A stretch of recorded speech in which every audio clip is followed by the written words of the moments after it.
Yine gerek var mı? Ya, bağlı.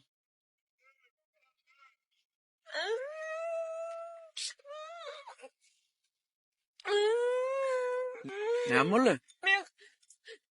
Kakam beni başka bir yere verecekti ya. Ne? Bol bir et. Kızım. Salam ChatGPT.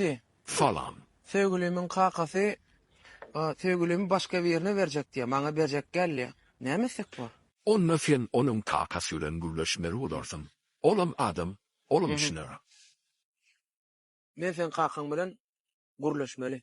Ben kakam sen güne kurlaşma ya. Aha, böyle kızım. ChatGPT, mun kakası men bilen gurleşmeye diye ne etmeli? Men sana al kaçma masahat berördüm bolin yöne Türkmençilikte gelşana. Sen erkekçe oğlan Evrotürk tovruluş. Böyle. Barbar men sen kakan bilen Evrotürk doğru gurleşmeli. Erkekçe. Erkek yani.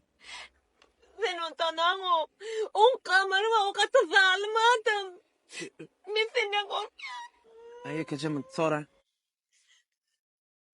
ChatGPT, Dinleyen, sevgilimin kakasının gaması var eken. Ödüm katı da alım diye ne mesek var? onu gö***se otur. Sebebi, şunun kakasına gerek olmasanın, şunun hakkını gerek.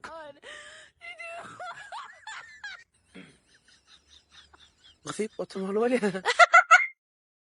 Kasih oturun.